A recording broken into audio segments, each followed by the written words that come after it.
భగవద్గీత అధ్యాయం 2 శ్లోకం 47.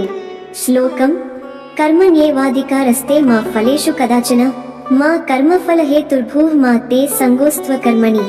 ఇది భగవద్గీతలోనే కాదు, మానవ జీవిత చరిత్రలో అత్యంత ప్రసిద్ధమైన వాక్యం. ఒక శాశ్వతమైన సత్యాన్ని చెప్పే శ్లోకం ఇది. తాత్విక వ్యాఖ్యానం. ఇది నిష్కామ కర్మయోగం యొక్క గుళిక. మనిషి జీవితంలో దేనికైనా కేంద్ర బిందువు కావలసిన సూక్తి. శ్రీకృష్ణుడు చెప్పిన సందేశం: పని చేయడం నీ ధర్మం, ఫలితానికి ఆశ పెంచుకోవడం నీ బాధ్యత కాదు. ఫలితాలపై ఆశ పెంచితే నిరాశ, మానసిక ఒత్తిడి తప్పవు, కానీ ఫలితమురలేదని పనిని మానేయకూడదు.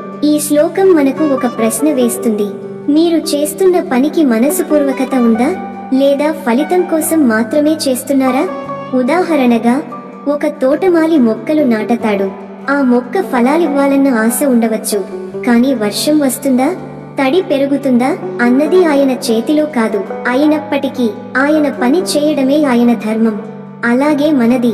ప్రేక్షకులకు సందేశం: ఈ శ్లోకం మన జీవితాన్ని మార్చగలదు.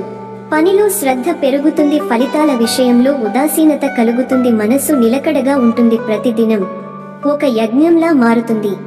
కర్మకి యత్నించు, ఫలాన్ని భగవంతుని వద్ద వదిలే. ఇదే నిజమైన కర్మయోగం. కామెంట్లలో మీ అభిప్రాయాన్ని చెప్పండి, లైక్ చేయండి.